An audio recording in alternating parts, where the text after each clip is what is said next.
हरियाणा में सबकी निगाहें आदमपुर उपचुनाव पर टिकी है। भले ही अभी तक चुनाव की तारीखों का ऐलान नहीं हुआ है, लेकिन आदमपुर की लड़ाई का लोगों को बेसब्री से इंतजार है। अभी तक लोग इस चुनाव को भूपेंद्र सिंह हुड्डा और कुलदीप बिश्नोई के बीच चल रहे राजनीतिक द्वंद्व के तौर पर देख रहे हैं।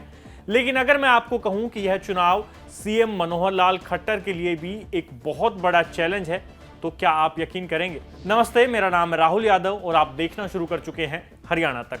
आज की इस वीडियो में मैं आपको बताऊंगा कि आदमपुर का उपचुनाव सीएम मनोहर लाल के लिए भी एक बहुत बड़ा चैलेंज कैसे साबित हो सकता है। सीएम मनोहर लाल पिछले 8 सालों से प्रदेश के मुख्यमंत्री हैं। 2014 के चुनाव में भाजपा ने अकेले 90 में से 47 सीटें जीतकर खुद के दम पर सरकार बनाई और जब सब ये सोच रहे थे कि अनिल विज या रामविलास शर्मा, इन दोनों नेताओं में से किसी एक को प्रदेश का मुख्यमंत्री बनाया जाएगा, तो अचानक से भाजपा ने मनोहर लाल खट्टर को सीएम घोषित कर दिया। इस फैसले ने सबको हैरान कर दिया और इसी के साथ प्रदेश को देवीलाल, भजनलाल और बंसीलाल के बाद मनोहर लाल के रूप में चौथा लाल मिल गया।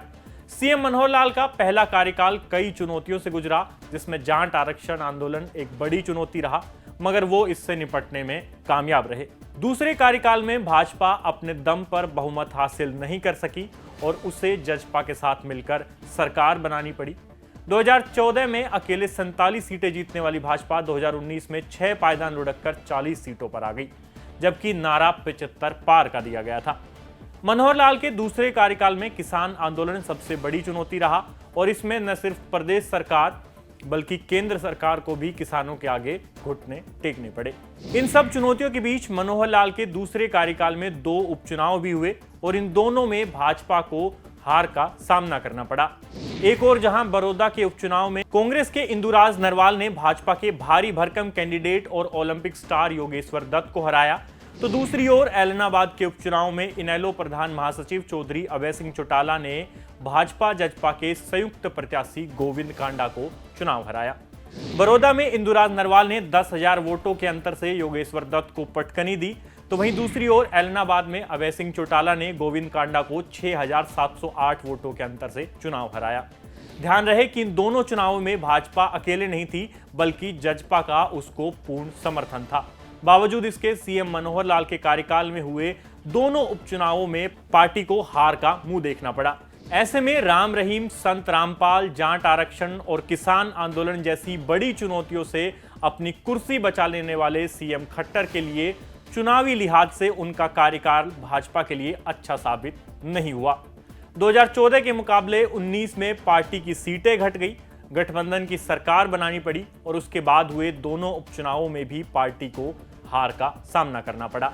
ऐसे में आदमपुर सीएम खट्टर के कार्यकाल का तीसरा उपचुनाव होगा और इसे जीतना उनके लिए भी करो या मरो वाली स्थिति साबित होती है।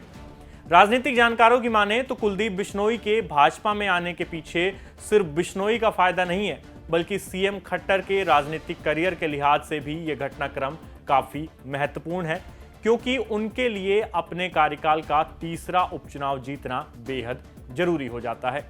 उम्मीद करता हूं कि अब आपको समझ आ गया होगा कि आदमपुर उपचुनाव केवल भूपेंद्र सिंह हुड्डा और कुलदीप बिश्नोई ही नहीं, बल्कि सीएम मनोहर लाल खट्टर के लिए भी एक बड़ा चैलेंज साबित होने वाला है।